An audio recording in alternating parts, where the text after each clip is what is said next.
Get your pills. Honest Pharmacy. We are selling pills with side effects guaranteed. My name is Chris Van Tulliken. I'm a doctor. Gastric bleeding, sir? I've been searching for solutions to a medical crisis that affects us all. It can erode your stomach lining and then you bleed from your stomach, and it kills a certain number of people every year. Every year, doctors hand out over 1 billion prescriptions. That's over 15 courses of medicine for every man, woman and child in this country. So if you've got a headache, take paracetamol. Got a backache, take cocodamol. Drugs certainly save lives, but this binge on medicines is dangerous. That is an overdose. How could this ever be good for a human being? Millions suffer side effects. I was waking up depressed. And thousands die every year. Overuse of medication is one of the most serious problems that we face. I believe there's another way. Today is the last day that you are going to take these drugs. I've been working at a GP surgery in northeast London, trying to treat patients without drugs. You need to make these swims like doctor's appointments. I faced worried doctors. Stopping things could be downright dangerous. And sceptical patients. To just walk out with nothing, I wouldn't feel safe. Now I want to use what I've learned to supersize my experiment and get as many patients as I can off drugs. I'll take a group of people at risk of a heart attack off their medication. So, hand over your drugs. But persuading Britain to go cold turkey.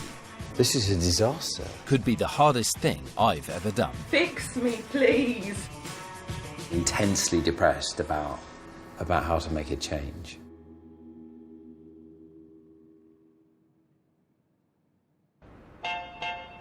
Churchill Healthcare, Pat speaking, can I help?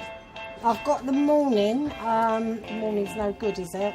Churchill Medical Centre is a busy GP surgery in Chingford, northeast London. Who's up there? Tina Hill? It looks infected. I'm working with the doctors here to try and find ways to reverse the steep rise in how often we pop pills. Take care, my love. Right, cheers. In the 14 years I've been a doctor, prescription rates have shot up by over 50%. Thank you very much. Cheers. Kevin Wingrove. Do you want injections? Do you want pills? Do you want an operation? Drugs benefit countless lives, but they can cause side effects, from headaches to stomach bleeds. And our overuse is now a major public health concern. Do you think we could just give you some nice fruit juice? Yeah.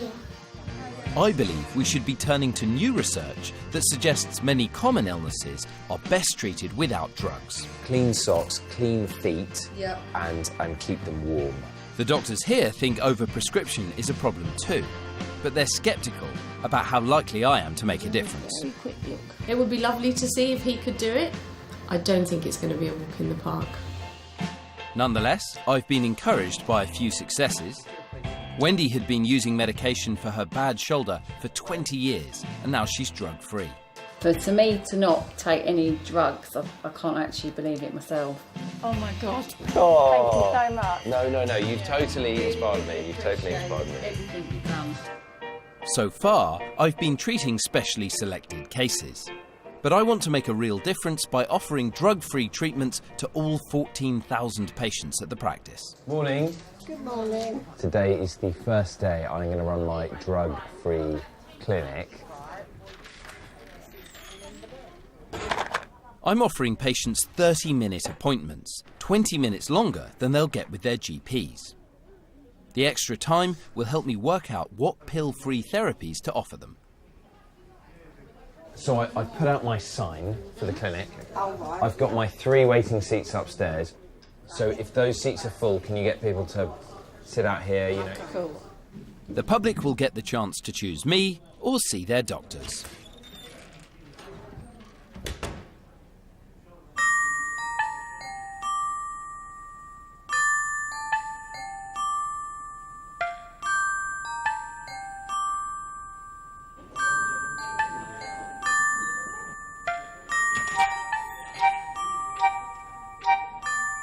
Neither of you are interested in coming to my drug-free clinic? I don't understand how they could prescribe something and then not give a prescription. I don't get that.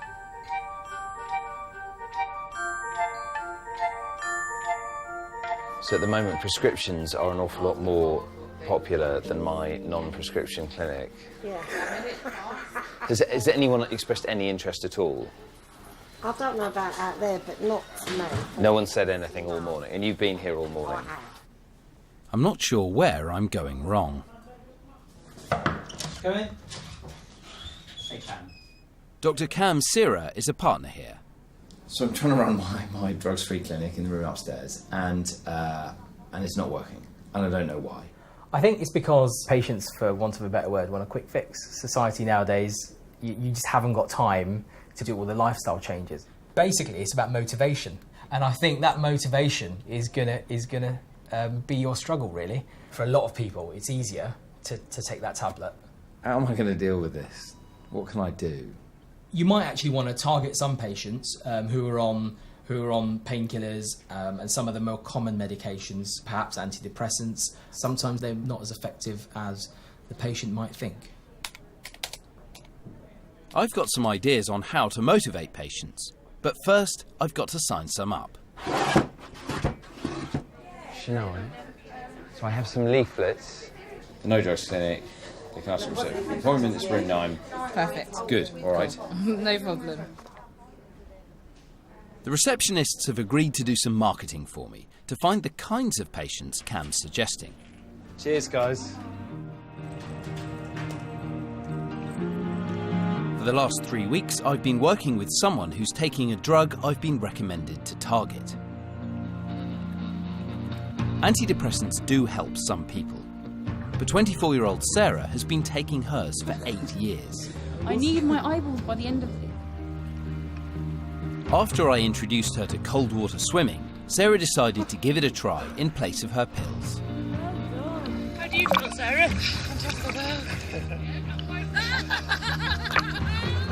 Research carried out at the University of Portsmouth suggests that swimming in cold water could help treat anxiety and depression.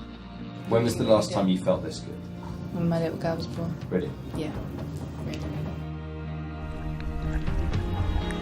But before she starts to come off her drugs, I want Sarah to be benefiting from swimming outdoors regularly.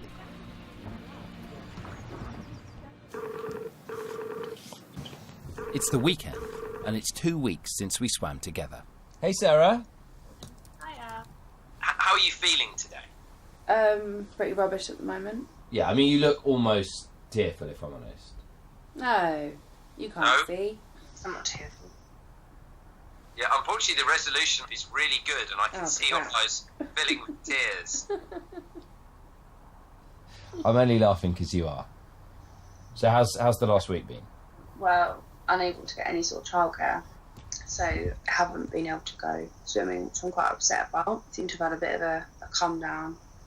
It's hard, this, isn't it? Because To put this in the starkest medical terms, you have a medical problem for which you need to go and have treatment, and if you were going for chemotherapy, you were going for an operation, everyone would give you childcare, and I think this is no less important.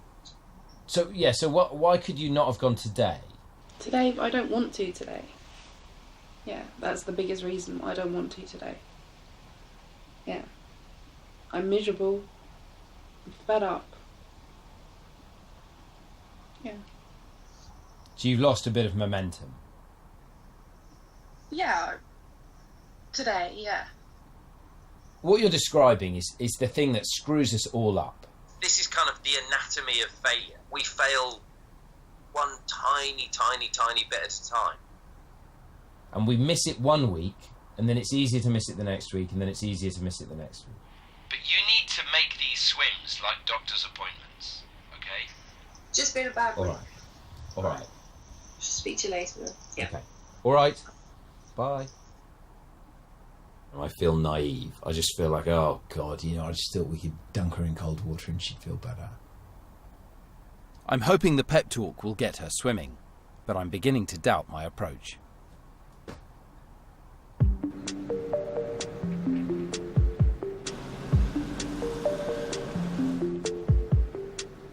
But there's good news back at the surgery. After hundreds of phone calls, I'm starting to get interest in my no-drug clinic. Crystal, come on in. Do you want a hand? Please. What do you want to get? I'll get the bags. I'll get the bags. Tell me what the issue is. I'm pain every day, just kind of varying degrees. I've got it going up my neck. I get a lot of pain down my right side. I mean, you're obviously in a lot of pain now, sitting here talking to me. This is a good day. What do you want in the broadest possible way? I just want to be normal. I just want to work and live rather than feel like I'm existing.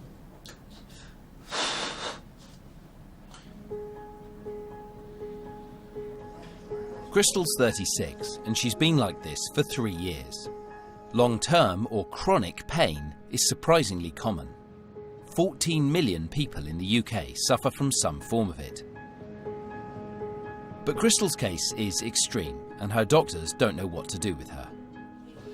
So there's nothing that anyone has been able to find, specialists or GPs, that explains why she's having all this really severe pain? In a nutshell, no. And it's difficult to manage if you don't know where it's coming from. Dr. Nasheen Hamid is overseeing Crystal's care. Physiotherapy hasn't worked and they're relying on powerful painkillers to help her. Left to general practice, what would happen? It would continue to cycle between a referral here, a referral there, back to us for repeat prescriptions for the next 5-10 years. And that's sad, actually. Nasheen, thanks very much. You're welcome. I will go and try and find some way of doing this without drugs. Well, good luck. All the best. Bye. I'll keep you informed. Thank you. Trying to get her off the medications is an amazing idea, but I think it's going to be a struggle. She's been on them for such a long time, and you know they are controlling her pain to some extent, and I just worry that how is she going to cope without them?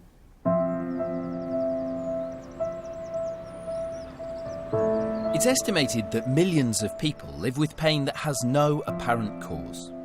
But for patients like Crystal, the suffering is very real. I am not an expert in chronic pain, so I want to find out what is it like to try and live at home in that amount of pain.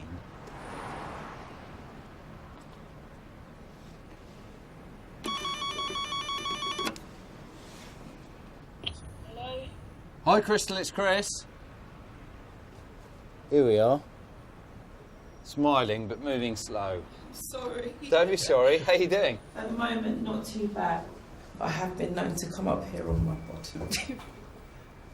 Not dignified or comfortable? No, none of this is dignified.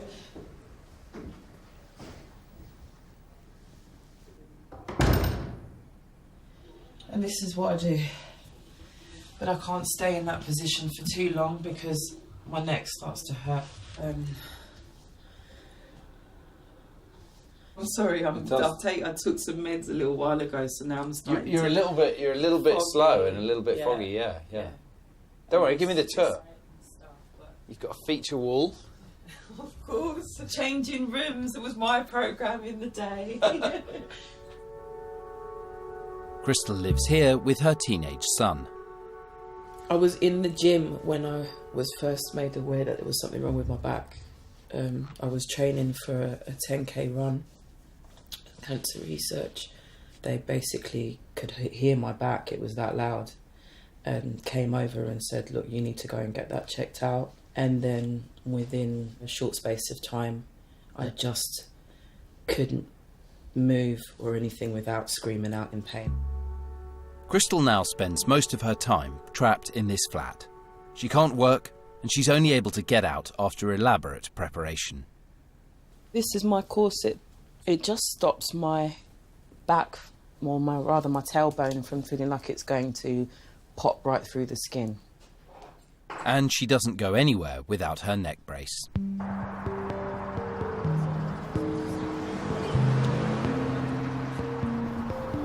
Today we're off to pick up her month's supply of painkillers. So what's so bad about the bus? Right now, exactly what he's doing, just braking, all of that I can feel. It's just bloody painful. Hopefully they won't have run out. No. So is this it? For today, normally have 2. Oh, you have too. It's heavy. Thank you. Take care. See you later. I'm amazed at just how many drugs Crystal's picked up, and I'm worried what it's doing to her. Let's spread the drugs out. That's the heaviest bit of shopping.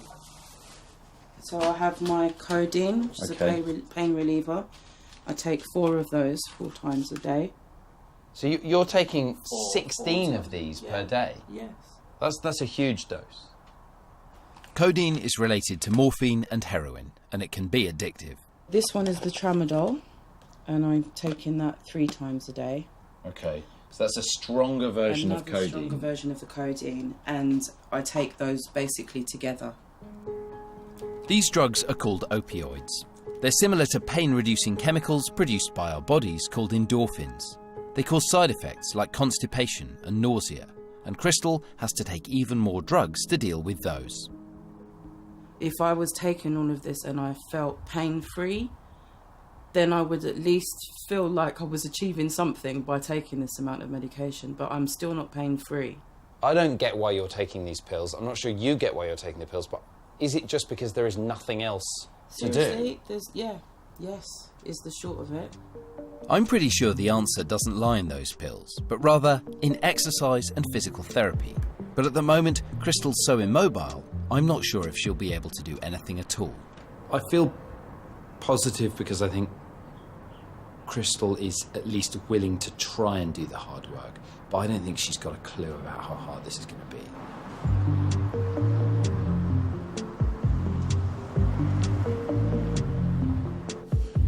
I need a swimming bag. Swimming bag would be a good idea. It's been a week since I spoke to Sarah, and she's responded well to my pep talk. Today, she's going cold water swimming again with her partner at a nearby lake. I want that feeling back. It just gets on top of you when you suffer with depression. Everything builds up, and you do need a stress relief. And antidepressants don't do that. A bracing swim in 13-degree water will hopefully do the trick. All goggled up. Do I look attractive?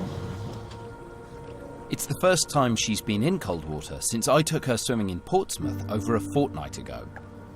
How is it, Sarah? Actually quite nice.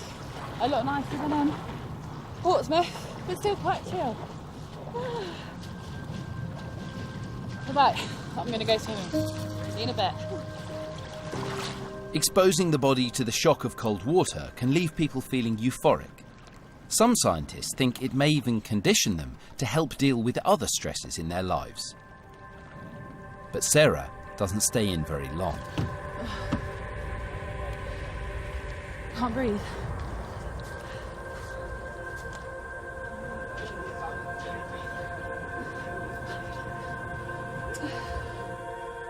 I started looking at the water and I started feeling like I wasn't moving anywhere. Yeah.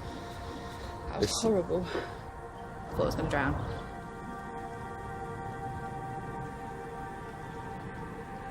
Tell me what happened. I swam out quite far on my own, and then I think I had nobody with me, so I started to panic, thought I was going to drown, freaked out and swam back. What can we do next? How can we make this so it isn't terrifying every time? I think I found when I was in Portsmouth that swimming with somebody helped. Right. So I think, yeah, probably that would help. All right, we will figure something out and I will get back to you, all right? Sarah needs to just have someone to hold her hand in the way that doctors, nurses and pharmacists do when you start a course of prescription medication. Drop down another in. Good stuff. I've decided to get Sarah a swimming coach to support her. Brilliant. She's been on antidepressants since she was a teenager, and coming off them can be hard. Between 2005 and 2012, the number of young people prescribed these drugs shot up by 54%. For many, the first step is filling out a simple form. So I have here the PHQ-9 depression questionnaire, and this is one of the most common tools that GPs use in the UK and all around the world. So I'm going to see if I am depressed. So, the questionnaire.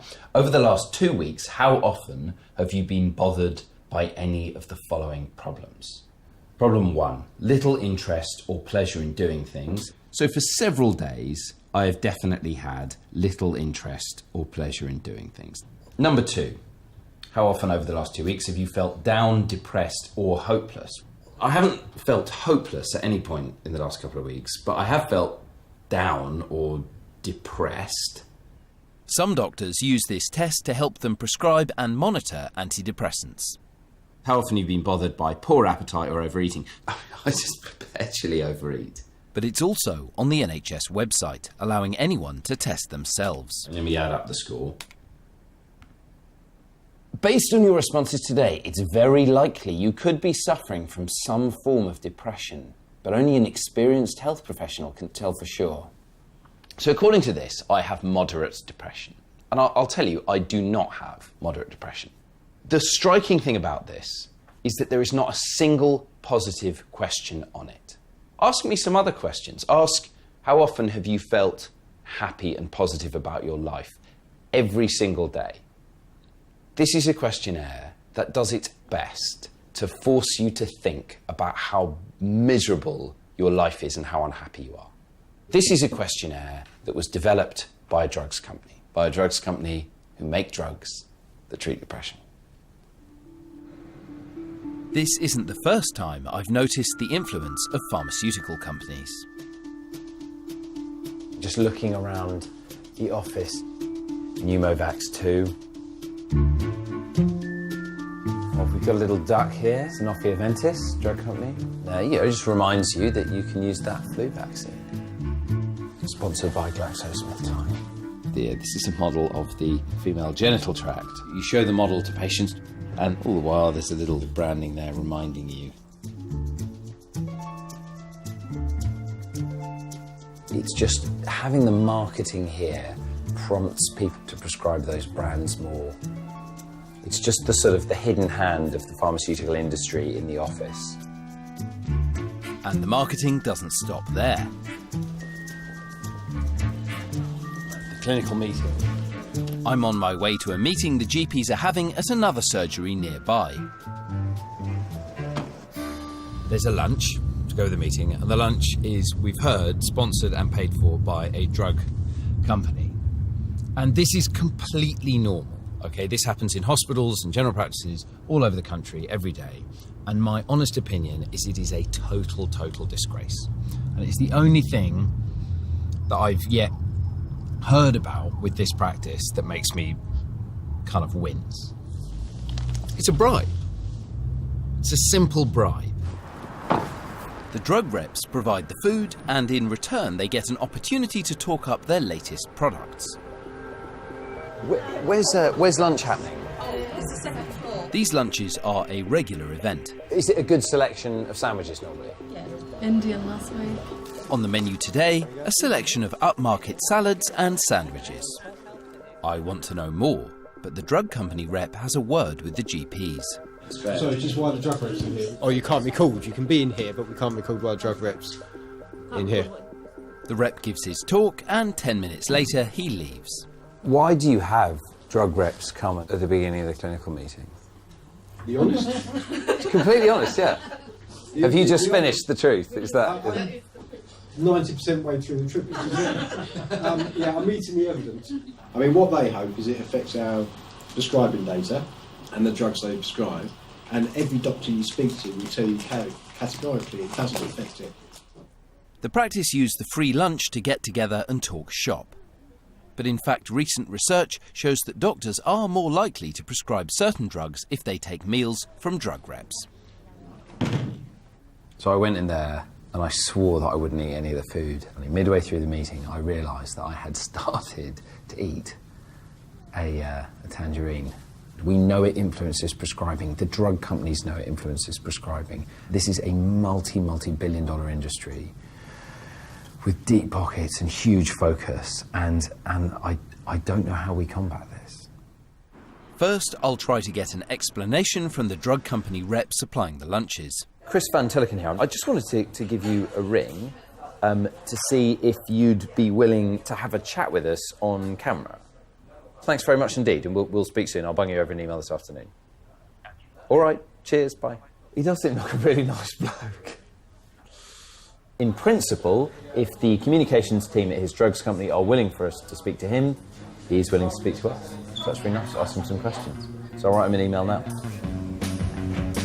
I'll wait for him to get back to me. Meanwhile, I've got an important appointment with chronic pain sufferer Crystal. So we are going to see a physio who is a really, really good physio. Okay. Because I want him to assess you, because he works with a lot of people like you who have chronic pain. Have you got any questions? No, not really. Just can we get there quicker? Yeah, I'm not knocking your suspension. Getting appointments with NHS physiotherapists can take months, so I've had to go private. Hi, Hello. Rob Madden. Pleased to meet you. How are you? Nice to meet Would you you. like to come down? Yep. Bend your knee up towards you again slowly. But it's hurting. Crystal's previous attempts at physiotherapy have failed, but I hope this assessment will give me clues on the best way to treat her. Oh my God, okay, now I've got upper body pain too. Okay. You are doing absolutely fine. This is how I get up out of bed too. Chronic pain can be caused by a range of things, from damaged nerves to joint problems. Even the way the person perceives the pain can play a role. But Crystal's pain is worse because she stopped moving and has grown weak. Oh, Jesus. You okay? I need to find a way to build up her strength. So what do you think? My outright concern is that at the moment, if you take her off her medications and ask her to do more physically, then there's a high chance that she could have a bit of a flare-up. So all of her back pain could actually get worse. My gut instinct is that she will struggle without medication. So it's not just that my plan might fail, it's that I might make her much worse. That could happen. We need to take small steps. Rob wants me to get a second opinion.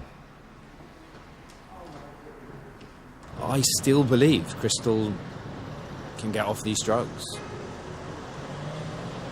I do. I think her problems, a huge amount of her problems are caused by drugs. It used to be called black gas. I'm meeting Dr. Kathy Stannard at an exhibition containing some of the earliest forms of pain management. Oxford Vaporizer. Portable self-contained ether vaporizer for use in battle conditions. Dr. Stannard is one of the country's top consultants specialising in chronic pain. What do you think, in general, your totally honest, blunt opinion about what I'm trying to do, about my attempt at a drugs-free clinic? Well, actually, in evidence terms, it's really sensible. Really? Certainly in pain, that makes sense. We know that medications aren't the answer. There is no evidence for effectiveness of opioids in the long term. And there's no evidence that they work at all? There's no evidence. So even with somebody with long-term pain, if you start off, they may well work for 4 to 6 weeks, but after that they will stop working. What proportion of people are harmed? Because you're saying we're giving out more and more of these kind of drugs in this country. I think it's difficult to put a figure on. What we do know for sure is that about 80% of people taking a drug, taking an opioid, will have at least one adverse effect. But what we also know is that there are some more serious harms that are associated with high doses over longer periods. So, for example, disruption of hormones, changes in the immune system. Really? With long-term exposure, the drugs can actually make pain worse rather than better.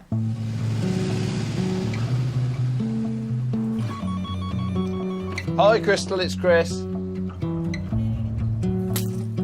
Dr. Stannard agrees Crystal should try and come off the drugs if she feels able. She and Crystal's GP have made a programme to wean her off them safely. Today is the last day that you are going to take these drugs in the way that you've been taking them. This won't be easy. Cutting down means that Crystal may have unpleasant withdrawal effects. The tramadol and the codeine, they're addictive in the same way that heroin is, that morphine is. So we need to taper these off so that coming off them isn't worse than staying on them. So phase 1 is tapering.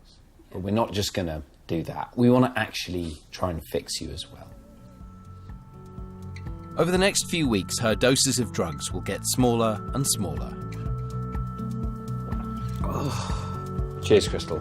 I will see you soon. Thank you. Bye. I'm also going to have to find a long-term solution that really works to take the place of the drugs. But first, I'm turning my attention back to putting a stop to the lunches at the surgery, paid for by the pharmaceutical industry. You might think I'm getting a bit worked up about a few sandwiches given out at a GP's practice in Chingford by a pharmaceutical industry rep. Not a big deal. Small beer. Let me show you why I'm getting worked up. Okay. Over the last few years, okay, the drugs industry has paid $13 billion in fines in the US alone. The fines are for a range of unethical activities, including bribing doctors to prescribe their drugs. While the lunches drug companies buy are perfectly legal, I'm uncomfortable with them having such direct access to our doctors. We get amazing drugs from them, but anyone who thinks that a representative from a drugs company is going to give totally independent, unbiased information about their product is frankly insane. The drugs rep has been told not to speak to me. So I've come to the Association of the British Pharmaceutical Industry, a body that represents drug companies in the UK, to speak to Dr. Virginia Atcher. We have filmed an awful lot of pizzas and sandwiches and soft drinks and apples and packets of crisps that are given out by pharmaceutical industry reps. And that really concerned me. And it should. So we do have a code of practice. So if there was evidence being presented there, it should be proper scientific evidence. So you're comfortable with your NHS GP being educated by someone who is employed directly by an industry that is selling drugs? So I would be concerned if my GP was not aware of all the different treatment developments that were happening. But what's interesting to me is the people who really get informed at those meetings are the very same company representatives, because they're hearing questions that perhaps were not thought through when the company was putting together whatever material needed to support it, or there's an insight about how care could be better delivered. If we don't have that feedback from the doctors about the quality and impact of a medicine, there's no signal to the system to have a look at a medicine and consider, is there something here that we should be looking at? Thank you so much. I'll let you go. Except we cannot develop new drugs without industry coming into contact with doctors and patients. But they're still influencing prescribing, buying doctor sandwiches. It's not good. And even a sandwich changing hands, I think we could avoid that. I think we could just get rid of the sandwiches.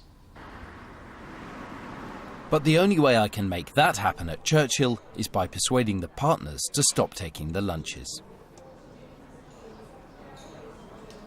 I'm really amazed, I guess, that you have drugs company sponsored lunches. Why? I guess maybe it feels like we're at a point in medicine where we know it's bad. And it doesn't square with anything else that I've seen in this practice. I mean, if I take you back to when we first met you, you know, you wanted to get everyone together, so what did you do? I bought you all sandwiches. Absolutely. Because if there's one way you can get people together, it's provide something that makes it worthwhile they're coming. Well, maybe I'm no better. But to turn that on its head, the person who should be criticised here is you for accepting my sandwiches. Because it is a bribe. When I first started, I had an offer of a conference in a ski resort. It was basically a ski holiday, right? And so we've gone from there to once a month having a couple of sandwiches. Okay. We've constantly sent leaflets and invites to evening meetings at very nice restaurants. The doctors only take the lunches, and they're adamant it doesn't affect their prescribing. The problem is that's what all doctors say, isn't it? We all go, well, yeah, I'll eat the sandwiches, but I plug my ears for the talk. But we know that that isn't what happens. Sometimes you don't look at things, right? So you're just used to doing things in a certain way, and it takes someone external to come in and say, have you thought about? I hadn't understood how much they turned down. And all my kind of anger and outrage is probably a bit misplaced. However, we will make Churchill a pharmaceutical industry-free practice. Following our meeting, the partners decide not to accept drug company lunches anymore. It's a small victory, but my ultimate mission is to get as many people as possible off drugs. Chris. I soon have a patient at my no drugs clinic who presents me with an excellent opportunity to do that. Well, I was told that there's alternatives to taking medication for things like blood pressure, diabetes. So I'm quite interested in that. 69-year-old Mike is taking 10 tablets a day. So you are rattling, aren't you? Yeah. Are you a well person or are you an ill person? I do keep fit. I do 2 stamina swims a week. You're a fit man that we're just giving. I mean, look, there is something really weird about this pile of pills for someone who is well, who's never had a stroke and never had a heart attack. It's all about preventing stuff. Mike's pills are for high blood pressure, high cholesterol and type 2 diabetes. But I don't consider these diseases. They're simply conditions that put him at an increased risk of having a heart attack or a stroke. Do you get side effects from any of the tablets? You do. You can get quite dry mouth and certainly pain in the eyes. Now, the pain in the eyes comes from the blood pressure one. Do you want to take all the tablets? No. I don't want to take any. Yeah, great to see you. Good. I will see you soon. There's no way that we like taking pills and you're thinking, oh, not another one. Is it going to end? Or is this it? Is this what it's all about when you get old? Mike's drugs are the most prescribed drugs in the country. NHS guidelines prompt doctors to put millions of people on these sorts of pills. It's a big issue, and I need advice on how to approach it. So review. Professor Sir Muir Gray used to be the Chief Knowledge Officer of the NHS. Raised levels of cholesterol, raised blood pressure levels. You'll notice I'm not using the name of diseases. A raised level of blood sugar, type 2 diabetes. And this is really where too much medicine has focused. But what these people have got, in my view, is they've got the problem of the modern environment. They've got walking deficiency syndrome or hypersitting syndrome. Muir thinks there's a simple way to treat these conditions caused by modern life. I would spend a lot more money on giving people support for exercise, and particularly physical exercise. I think we as a medical profession have completely underestimated. And last year, the Academy of Medical Royal Colleges, which is a very august body, produced a report called Exercise, the Miracle Cure. I never thought I'd see that in my lifetime. A lot of the doctors say, but we do. We tell people to exercise, and they come back a month later and they've done no exercise, so they have to have a pill. Giving people supported programs, not just giving them a bit of information or a bit of paper, that giving people support can be as effective or more effective than medication. In our healthcare system, most patients are just told to exercise rather than supported through it. I want to use Muir's advice to help patients like Mike with a programme of supported activity. I just have to figure out how. Crystal's been slowly coming off her painkillers. She's discovering how awful coming off opioids can be. Day 4, I have been on the loo for pretty much most of the night. Diarrhea and insomnia are common withdrawal effects. Feeling pain, feeling it even more in my upper body today, but I'm guessing that's because I've not had much sleep. I'm really struggling today. I'm pretty hot at the moment too. Today really sucks. Crystal will also need supported therapy if this is going to work, and I've found something unusual for her to try. Crystal! Hey! Thanks for agreeing to meet me. That's okay, I'm glad you're here. You all right? I'm very shaky. You're looking a little shaky, Yeah. but you are going to be just fine, okay?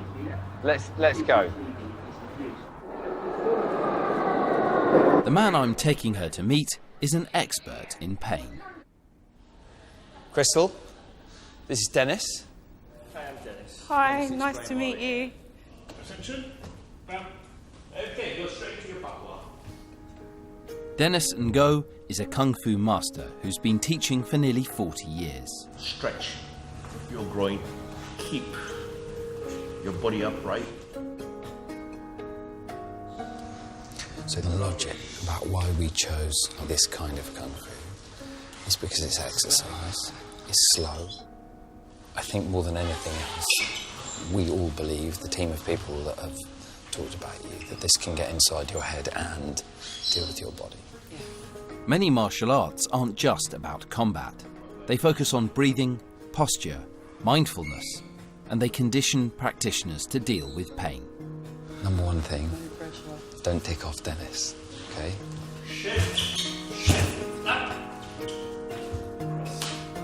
Dennis will see Crystal privately for a few lessons before she joins the class. How much do you want to get out of this? Everything. I really want. Yes. We take someone like you and we build them up very slowly. In. I'm taking Crystal into uncharted territory. There's no established scientific evidence that Kung Fu will work. Oh, I know. Okay, stay there. Come on. But Dennis has a deep knowledge of the human body. Gyrate it very slowly. The other side. Go. Oh, shit. I need you to actually push a little bit through. The one thing I need you to do is not to search for pain. A lot of people who has pain, they look for the pain instead of allowing the pain to arrive. So allow the pain to arrive if it does. Okay. If it doesn't, be surprised, be happy. Okay? Look up, look up, look up. Keep your back straight, look up. That's it. I'm going to stretch your back. Crucially, I think Dennis will inspire Crystal to accept that this will be a painful road to recovery. Good. It's good pain, it's good pain, it's good pain. Yeah, it's great. He's the real deal, isn't he? Yes. He spoke more sense about pain than I think almost any doctor I've ever to met. take him back with us. I'm hopeful these classes will help Crystal. But even if it works, it is hard to imagine GPs adopting Kung Fu as a treatment plan. However, I've come up with something simple that Churchill's doctors might be able to use in place of a huge number of their prescriptions. I've arranged to meet Mike and a group of others who are taking drugs to lower their risk of heart attacks and strokes. There are thousands of patients like them at the surgery, and this group would like to stop. Hi everyone, thank you for coming. Sorry I'm late. Just as a straw poll, how many people here have had side effects? Okay, so 6 out of 9 people. So I have a treatment that will reduce your risk, not just of having a heart attack or stroke, it will also improve your mood, it will reduce your risk of all kinds of cancers. It is essentially a miracle cure and it is side effects free. So my proposition... What's the catch?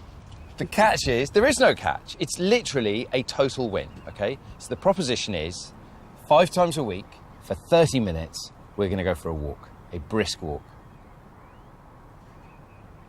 What do you think?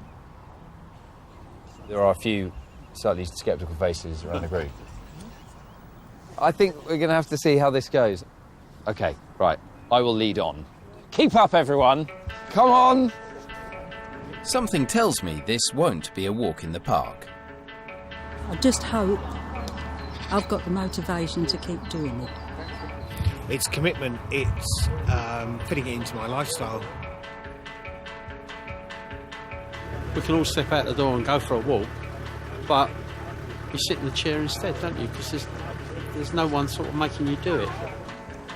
They may not be so keen on walking now, but once they experience the benefits, I hope they'll be converted.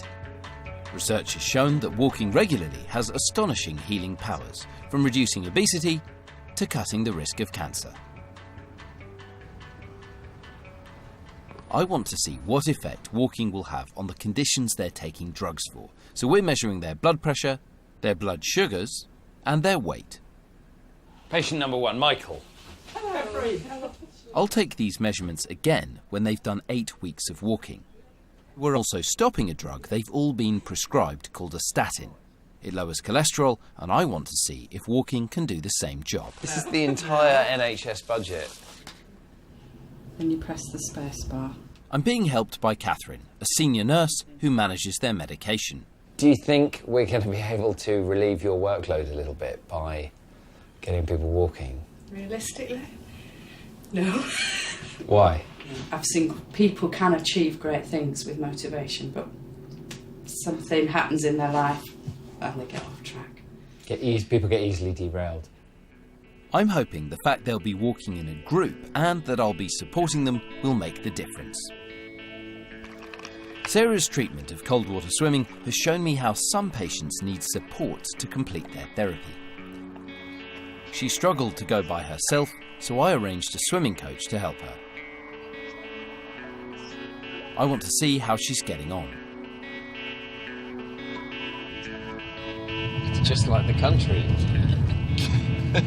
We are in the country. It is the country. Sarah's now been swimming regularly for a month. Thank you very much. Tell you what, everyone else is in wetsuits. Yep. But not us. Nope. I haven't got depression. I don't see why I can't have a wetsuit. Everyone else is wearing one. But it's not 19 degrees. When Sarah first started, she could barely swim 50 metres on her own. Now she's training to swim kilometres. Oh. So you've come a really long way. It's brilliant. I can't describe it, but it's lovely. I find it, if I do have a low with anything or I'm having a particularly bad day, I find if I come here, it solves it straight away. Really? Yeah. Upstairs, darling. I'm hoping the swimming has been a catalyst for positive changes in her life. Hello. The last time I came here, Sarah's house was full of clutter. A lot of it belonged to her brother, who died just over a year ago. Look at this! I mean, wow, right? So last time I was here, you could hardly get around the bed. This is like a different room. It's really nice. You're in the room of someone who's got a kind of organised life and an organised head and someone who's got their act together. Yeah, that's how I feel. She's now working with her GP to wean herself off her antidepressants. I'm on 20 milligrams now. Oh, hold on, and you were on 40? I was on 40. So you've halved? Yeah. Okay. Yeah, I feel a lot more energetic. It's nice. I feel a little bit more me. Evie, how's Mum been? Yeah, you've been all good, isn't it? Sarah's still got some work to do, but she's now on the right track to getting off the antidepressants for good. In Sarah's case, lasting happiness is going to come from exercise, diet, friendships, her job, the way she's bringing up Evie, her relationship. That is what you can't put in a pill, and that, I think, in Sarah's case, is what the drug was stopping her doing. With Sarah doing so well, I want to see how Crystal's getting on. 12 weeks ago, her chronic pain left her barely able to move, despite taking 30 pills a day. I've adopted a radical approach to get her exercising: Kung Fu. There is no good treatment for chronic pain. So if we've made a dent in it, and at least she's not on pills that she hates and that were causing her side effects, that will be good. I'm nervous. This is the first time I've seen her in over 2 months.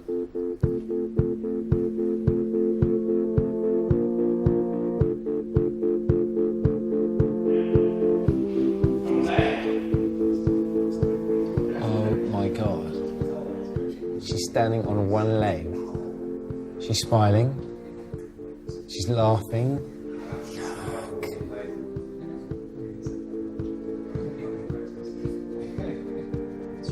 She's moving. I haven't seen her wince or hold her back. Hello. How are you? I'm sorry, I'm smelly and sweaty now. Look. So I was just watching you the last little bit from outside the door. I'm completely blown away. Oh, cool. But I've worked bloody hard, to be honest, to get here, and Dennis is a pretty good drill sergeant. How has it been? I've been very, very proud of her. Very. She wanted it. Honestly, she wanted it. No one can get her to do what she does if they're not ready. and she really wanted it. Yeah, I'm I very, feel like a good student. I'm very proud of you, actually. Thank you so much, much appreciated. It's learning to stand, learning to walk. Even the slightest thing, Dennis will come round and say, your head's not straight, and do that, and I don't even notice because it's what you're used to. So it's been good. Don't get me wrong, I have bad days still, but not like I had before. I just think you are the poster girl for what harm drugs can do and how there are other things you can do apart from taking pills. Yep, no pressure. Give me a big old hug. Thank you. Sweaty hug. Dennis, give me a hug. Crystal's transformation shows that exercise really can be a miracle cure. It benefits the whole body, from the brain to the bones, enhancing its ability to heal itself. But bringing this miracle to my walkers is proving hard. So is this normal, that it's just 2 people? Well, it has been for the last 3 nights. This is a disaster. It is. Oh, is that Sophie? It's Chris here. I know you're not being lazy. I'm determined to make sure the group gets the support it needs to thrive. Sprikey! Yeah, Sprikey. This walking programme could easily be rolled out at the surgery. Spike, my mother-in-law's dog. Thousands of their patients are on medication to lower their risks of heart attacks and strokes. That's no way to say hello. That's it. Once he gets going, there's a lot of momentum. But I've got to keep my test group walking regularly so I can demonstrate the benefits. You're going a bit faster. 5 walks a week, 30 minutes a day is all it takes. 2 miles, pace 15.37. My pain in my leg's gone though, yeah. Has it? When I used to kneel down, I could never get up. But it's gone now. I can't believe it. What I said at the beginning of this, walking is a miracle cure. They're certainly feeling the benefits, but has the walking lowered their risks of heart attacks? Michael Smith? The 8-week experiment is over. Ouch. There's always one. Come in, have a seat. Before the group started walking, they had their baseline measurements taken for various conditions they have, Mummy's big and brave. from type 2 diabetes to high blood pressure. They even stopped taking their statins so we could measure the effect the walking had on their cholesterol levels.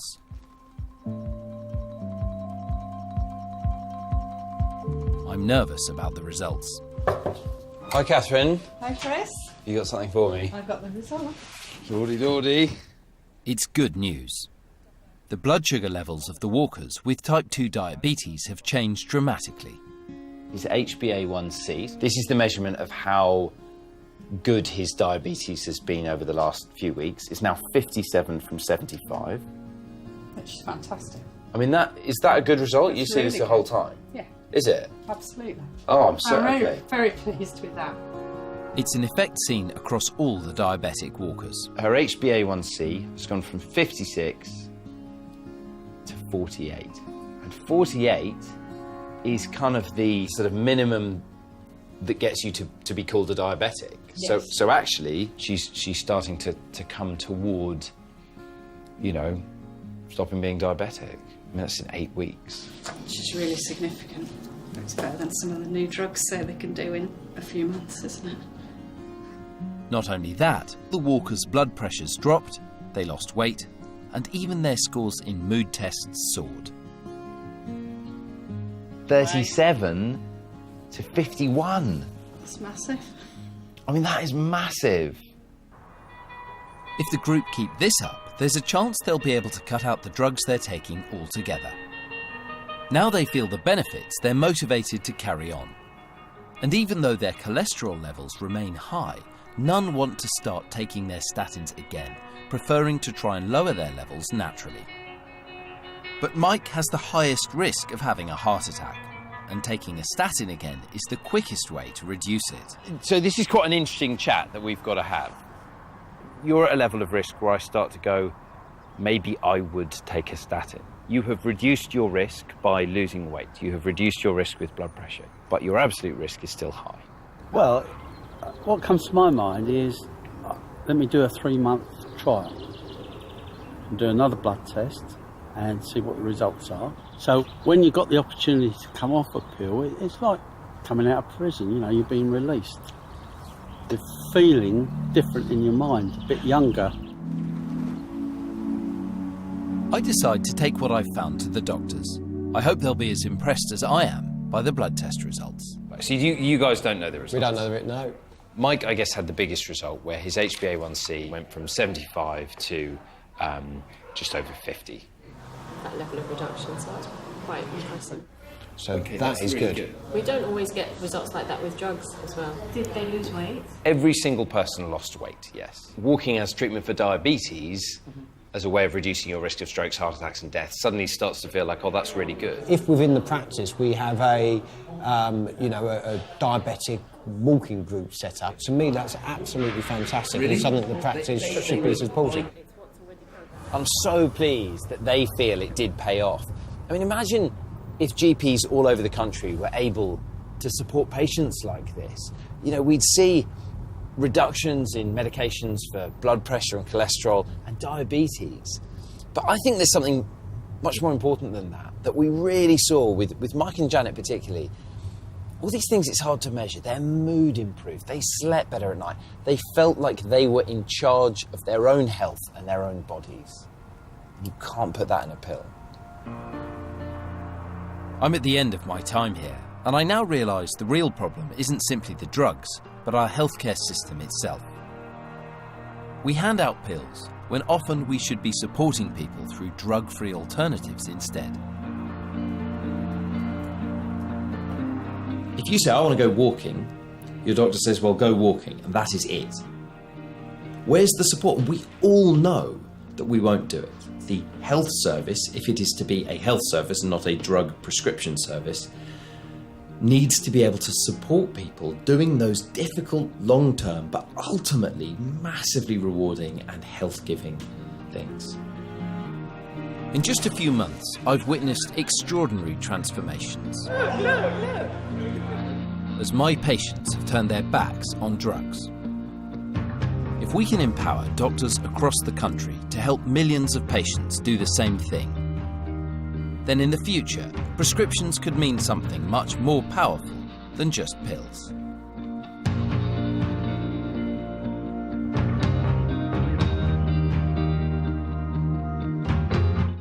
And if you take prescription drugs, you should always speak to your doctor before considering reducing or stopping medication.